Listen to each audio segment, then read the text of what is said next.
Hi guys! So there's this thing called Draw My Life that all the YouTube people are doing, and I decided that I'm gonna do it. So basically you just draw your life, and I tried to make this the least depressing and boring as I could, but it's kinda sucks and I don't really like it. But anyway, here we go.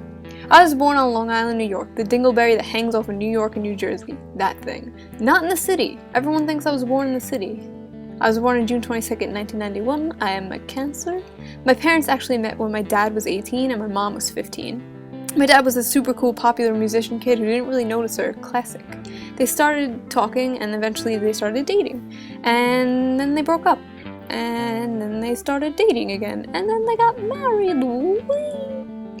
A year after they had their first baby, me, I was only 6 pounds and super duper teeny, and before nothing has changed. They decided on the name June since I was born in June and my grandma's name was June. I was a very quiet kid and always in my own world. I never really was myself. I rarely played with toys because my own imagination was enough.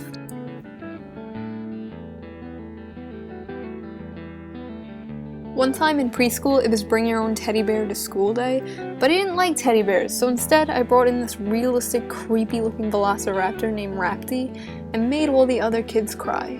And then the teacher had a talk with my mom.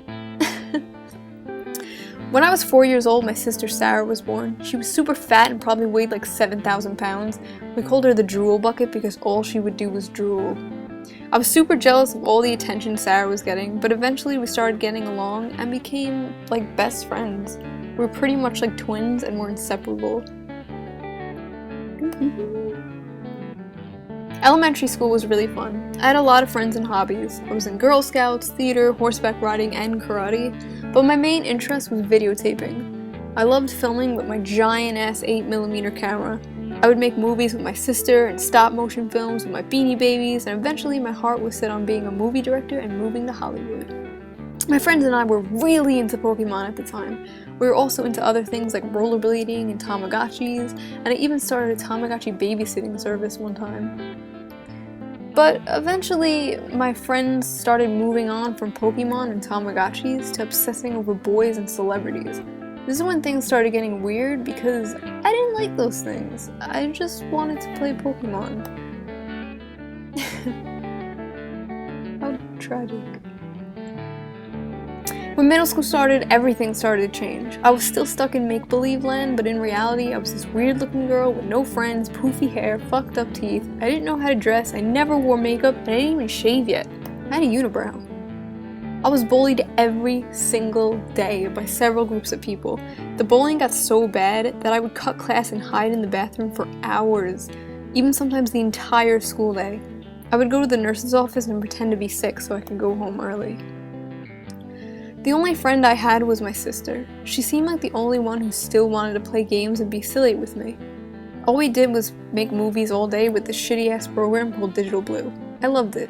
My family didn't care what I looked like or how I dressed or how fucked up my teeth were. Home was the only place I felt safe and I never wanted to leave, which is ironic because I want to get the fuck out.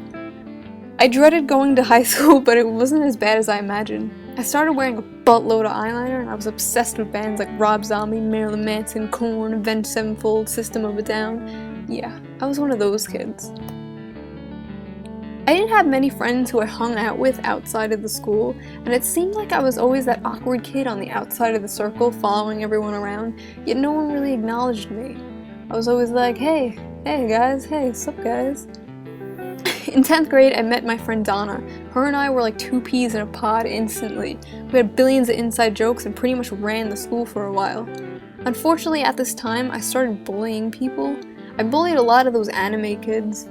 It made people laugh, but I knew how badly it hurt. I was pretty much just projecting what happened to me in middle school. Look at that. What a bitch. A boy I was friends with asked me to be his girlfriend randomly one day. I didn't have feelings for him, but I felt like it was something I had to do to fit in. Things were awkward, and we broke up a week later through MySpace. Needless to say, that was the end of my high school love life. I used to make up stories about how I had a boyfriend who went to another school, and even created a fake MySpace profile of him. Polly Pockets. The truth was, I didn't know if I liked girls or boys. I remember the thought of kissing or anything like that to be gross to me. I was completely asexual, and life was confusing. When I graduated, me and my friend eventually stopped keeping in touch. I was back to square one. Then I started hanging out with a family friend of mine named Faith more. She was 4 years younger than me, and to her, I was this cool older kid. I used to tell her a lot of lies about myself. A lot of lies to make myself look cooler. I also ran several catfish accounts on MySpace, pretending to be hot scene girls and guys. I was pretty much a huge fucking loser. There we go. After graduating and finally getting my braces off after 4 long years, I got my first job working at Carvel. It was really fun, except for the people I worked with their awful bitches and poured vodka into my water bottle and framed me for bringing alcohol to work. I still don't know how to drive because I was scared of driving and never really went anywhere, so I didn't think I needed a car. Then when I was 19, I finally got my license after 2 fails, and I got my first car, a 1999 Honda CR-V. It's my baby, and I still have it, and I don't want to get rid of it. Faith and I started getting into YouTube, and we created the series That 90s Show. It was mad fun and probably the best years of my life. I started getting into vlogging as Loka, one of the characters, and then for the first time started vlogging as myself. Well, kinda. I went to college for film, but eventually switched to liberal arts because the film program at the school sucked hickory smoked horse buttholes from a cup, and the teachers didn't care. I was doing great in every subject, but failed math 3 times, and it really brought me down. College was a nightmare. Sometimes it would get so bad that I would lie to my parents and tell them I was going to school. But in reality, I just parked my car in the Dunkin' Donuts parking lot and listened to Marina Diamonds and eat. Basically, I didn't really give a shit about my life anymore. The only things I looked forward to was my bunny Theodore and the internet. Theodore unfortunately passed away during his neutering operation. It was really unexpected and probably my breaking point. Look at that little face. My little angel. It threw me into a worse depression. I dropped out of college finally and stayed in my room being a depressed little shit all day. I spent most of my time visiting a certain internet community and making friends there. Having people to talk to, and some who were going through the same thing as me, helped me so much, whether they knew it or not, and I'm really thankful for that. I love you guys. Like rah, like seriously. Like rah.